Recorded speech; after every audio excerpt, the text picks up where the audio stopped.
Cette série de vidéos est sponsorisée par Odoo. Je me suis lancé le défi de créer un jeu de cartes customisé. Pour l'instant, j'ai dessiné les cœurs et les carreaux et on va rapidement découvrir la suite. Bienvenue dans cet épisode numéro 3. Retrouvez le lien de la playlist en description. Un énorme merci pour tous les conseils et les commentaires que vous écrivez, ça fait extrêmement plaisir et je vous propose qu'on commence directement par voir le résultat des sondages. On va savoir quels sont les 2 nouveaux peuples qu'on va rajouter à notre jeu, mais avant, je tiens à m'excuser parce que j'ai utilisé un terme qui est considéré comme péjoratif et je l'ignorais, à savoir indien d'Amérique. On dit plutôt autochtone d'Amérique. Je voulais juste faire cette petite précision pour m'excuser et aussi remercier la personne qui l'a écrit en commentaire. Et donc ce sont les Vikings et les Japonais qui l'emportent. Bien évidemment, j'ai vu que vous êtes pas mal à avoir suggéré de supprimer tel ou tel peuple parce qu'ils sont déjà surreprésentés, ou alors de mettre par exemple un peuple en avant par continent.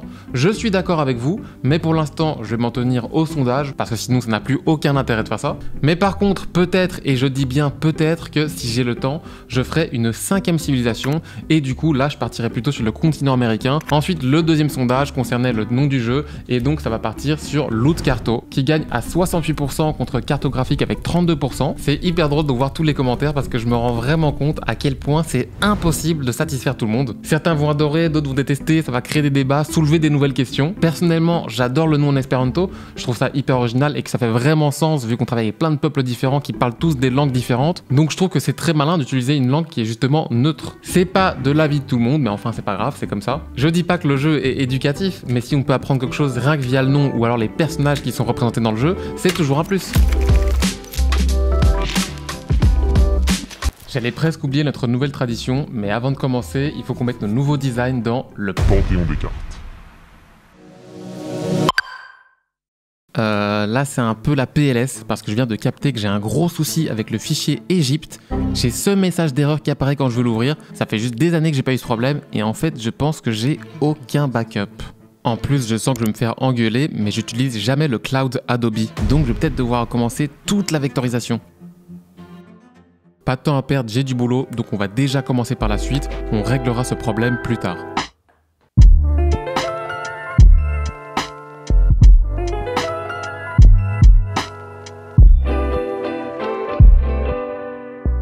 Du coup, là je vais bosser sur les 2 autres peuples, les Vikings et les Japonais. J'ai décidé de partir sur un guerrier viking pour le roi et une Valkyrie pour la dame. Dans la mythologie nordique, les Valkyries emmenaient l'âme des héros au Valhalla, Valkyrie qui signifie « qui choisissent les morts ». Ensuite, pour les Japonais, je vais dessiner pour le roi un daimyo ou daimyo. Ce sont des nobles qui gouvernaient des provinces et eux-mêmes engageaient des samouraïs à leur service. Donc c'est pour cette raison que je vais également dessiner ce guerrier pour le valet. Et pour terminer, on va faire une geisha pour la dame. Attention, je me permets quand même de redéfinir ce qu'est une geisha parce qu'on entend souvent n'importe quoi à ce sujet. Je sais que certaines personnes pensent carrément que ce sont des prostituées alors que pas du tout.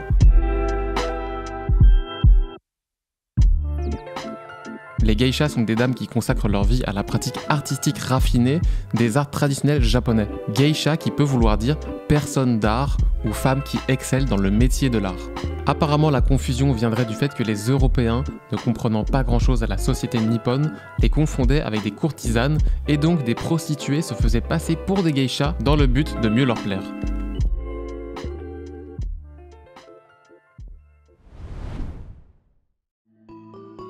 Bon, demi-bonne nouvelle, je viens de me souvenir que j'ai fait de la vectorisation à la maison sur mon PC portable, donc on devrait pouvoir récupérer le fichier des Égyptiens. Seul petit souci, c'est que c'est pas la vectorisation finale, mais j'étais bien arrivé aux 3/4, donc au moins on repart pas de zéro, et ça fait déjà plaisir.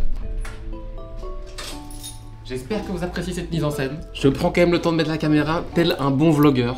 Alors ce fichier, donc déjà il est où? Ok, c'est bon. Et d'ailleurs j'ai l'impression que c'est un petit peu le destin parce que là c'est une autre version de la reine d'Égypte qui est plus ancienne parce que si on regarde le croquis que j'avais fait, en fait la reine d'Égypte ne portait pas encore son émesse et j'ai vu que dans les top commentaires quelqu'un avait dit que la reine et le pharaon se ressemblaient un petit peu trop. Du coup à mon avis on va faire cette nouvelle version hein. Heureusement le pharaon lui était déjà terminé à 100% sur le fichier. Le lendemain j'ai juste terminé Anubis et j'ai fait les petites modifications sur la dame, comme ça c'est fait. On a enfin les figures des 4 familles, ça fait trop plaisir. J'arrive finalement un petit peu à me projeter parce que c'était pas du tout évident de savoir à quoi ça allait ressembler.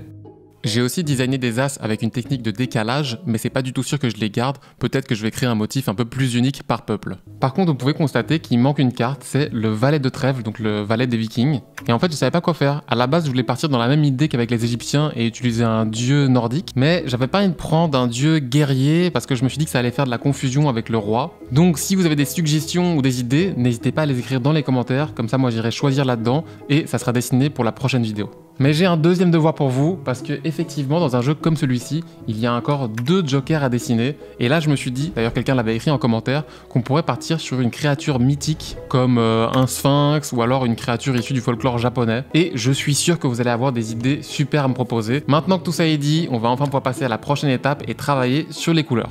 Mais avant, je vais rapidement créer une nouvelle page sur mon site web que j'ai créé gratuitement avec Odoo, parce que je vais devoir à un moment créer une page dédiée au deck. Et comme je vous l'avais déjà expliqué, Odoo fonctionne avec un système de drag and drop. Donc j'arrive ici sur le constructeur avec tous les petits modules à droite. Et là, vous allez voir la vitesse à laquelle on peut créer une structure pour la page, c'est n'importe quoi. Donc moi, je vais mettre une bannière, en dessous, je vais mettre un texte et une image, parce qu'il y aura d'office ici un petit texte et à droite, la photo du deck. En dessous, je vais mettre une petite galerie d'images, comme ça on pourra mettre plein de photos du jeu de cartes. Et puis pour terminer, je vais mettre un petit call to action tout en bas, qui redirigera probablement sur la boutique ou alors sur le crowdfunding. Et un autre truc que j'ai trouvé trop cool avec le constructeur, c'est que quand je sélectionne la photo et que je clique sur remplacer, en fait Odoo est connecté à Unsplash. Donc ici dans rechercher images, si je tape par exemple Playing Cards, en fait ils vont me proposer plein d'images libres de droit. Donc toutes ces photos, je peux les utiliser sur mon site. Je trouve ça vraiment trop bien. Par exemple ici je clique là-dessus, hop, et ça va directement l'intégrer sur mon site web.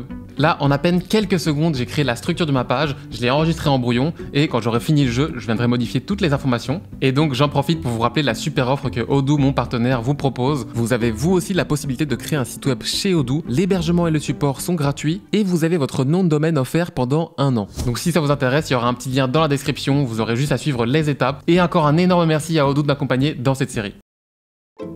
En fait, ce qui va être assez compliqué, c'est que malgré qu'il y ait 4 couleurs différentes, il faut tout de même qu'il y ait une harmonie et une cohérence entre toutes les couleurs, pour pas qu'on ait l'impression d'avoir 4 jeux mélangés par erreur. Et la couleur, c'est très complexe, il y a beaucoup de choses à apprendre et maîtriser, comme les triades, les couleurs complémentaires. D'ailleurs, Adobe Color Wheel est très pratique pour ça. Mais c'est marrant parce qu'au premier abord, je pensais que cette partie allait être assez facile, et en fait, pas du tout. Je suis en train de faire la couleur, et honnêtement, là c'est vraiment la phase en fait de doute total. Genre j'aime pas ce que je fais, je remets sans cesse en question le travail. Enfin non, je me suis déjà rendu compte que c'était difficile, mais là vraiment je suis face un peu à une sorte de mur. Et là je me rends compte petit à petit que partir dans cette idée de 4 couleurs, c'était peut-être pas forcément la meilleure idée. Donc ici on a les rouges, les noirs, mais la palette de couleurs elle est la même sur les 2 cartes. Peut-être juste que pour les pics et les trèfles il y a un peu plus de noir, mais globalement c'est la même palette. Et du coup ça crée une super homogénéité dans le jeu. Moi j'ai peur que là avec mes 4 couleurs ça fasse un truc complètement arc-en-ciel. En tout cas ce qui est sûr c'est que j'apprends plein de trucs. Je pense que quand j'aurai fini ce projet, j'aurai vraiment évolué. Parce que je crois honnêtement que c'est le travail le plus difficile que j'ai eu à faire depuis que je fais du graphisme. Bon, je vais continuer hein. Bon, j'ai essayé de me remotiver et le lendemain, je me suis remis au boulot.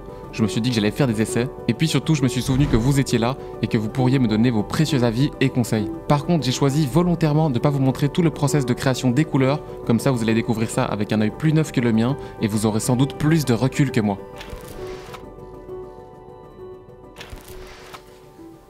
Oh là, je vous le dis les amis, ces derniers jours c'était la crise. J'ai énormément galéré à trouver les bonnes couleurs, c'était un enfer. Je suis également un petit peu embêté parce que je pense que j'ai fait certains sondages trop tôt dans la série. Par exemple dans le premier épisode j'ai fait un sondage sur les couleurs alors que j'aurais dû probablement faire ce sondage dans cet épisode-ci. Parce que là j'ai eu un peu peur ces derniers jours parce que je me suis dit que on partait peut-être dans trop de concepts différents.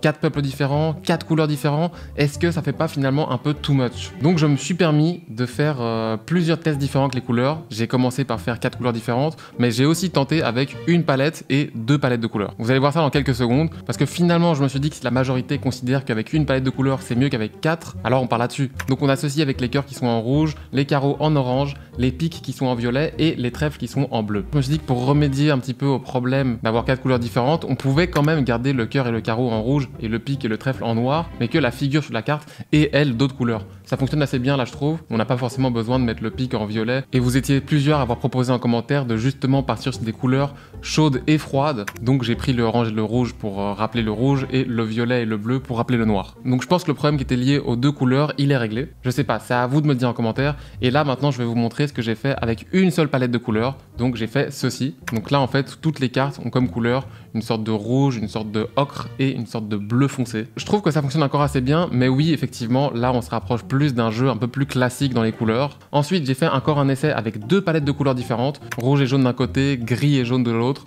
et du coup on a le jaune qui crée un peu cette unité entre toutes les cartes. Voilà, j'ai fait encore plein d'autres tests différents. Je suis même à un moment revenu à cette option que j'ai proposée dans l'épisode numéro 1 avec l'aplat de couleurs. Mais bon, ça c'est un peu la facilité. J'en suis même arrivé à un moment à me dire que j'allais pas mettre de couleurs et que finalement, ça allait juste être les symboles qui allaient être en couleur, donc rouge et noir, et que la carte, elle, resterait que avec les contours. Mais encore une fois, c'est un peu la facilité. Bon là, vous voyez plein de choses différentes, et encore, vous n'avez pas vu la moitié de ce que j'ai essayé. Tout est parti à la poubelle parce que c'était horrible. Donc là, vraiment, c'est pour prendre la température, garder à l'esprit que ce n'est pas forcément les couleurs finales. Il est fort possible qu'elles évoluent encore selon vos conseils, selon vos votes, etc. Donc on a le style numéro 1 qui représente les 4 couleurs différentes. On a le style numéro 2 qui est avec une seule palette de couleurs. Et on a le style numéro 3 qui est avec 2 palettes de couleurs. Ensuite, il s'agit de l'inclusion des gauchers. Donc là, ça va être très simple, j'ai repris des concepts qui existaient déjà. En numéro 1, on reprend le symbole en plus petit. Comme ça, en éventail, les gauchers voient directement de quelle carte il s'agit. Et du coup, pour le chiffre, c'est pareil, on a le chiffre qui est en plus petit avec son symbole. Ou alors, en option numéro 2, c'est un peu moins clair, mais je trouve que c'est quand même assez intéressant, on le fait à l'écrit. Donc pour les figures, on aurait chaque fois le nom du personnage, ici par exemple Charlemagne. Mais du coup, là, il faut savoir que Charlemagne, c'est le roi de cœur. Donc ça, c'est un peu chiant, mais au moins, on a quand même une indication sur quelle est la carte. Et du coup, ça voudrait dire que pour les chiffres, on aurait également le nom en écrit. Donc voilà, à vous de voter option numéro 1 ou option numéro 2. Personnellement, j'aime bien les deux, mais c'est clair qu'il y en a une qui est plus pratique que l'autre. Et enfin, pour terminer, le troisième sondage. Si je dois partir sur un 5e peuple, est-ce qu'on utilise plutôt les autochtones d'Amérique ou alors on part sur les Aztèques? Donc 2 peuples qui proviennent d'Amérique, à vous de choisir. Voilà qui clôt ce 3e épisode, je fais au plus vite pour vous sortir le 4e. Dans le prochain épisode, on va enfin commencer à travailler sur la boîte du jeu, j'ai trop hâte. Et en plus de ça, en travaillant sur la boîte, on va également obtenir le dos de carte. À l'arrière de la boîte, on a une illustration et en fait, l'illustration se retrouve également sur le dos de carte,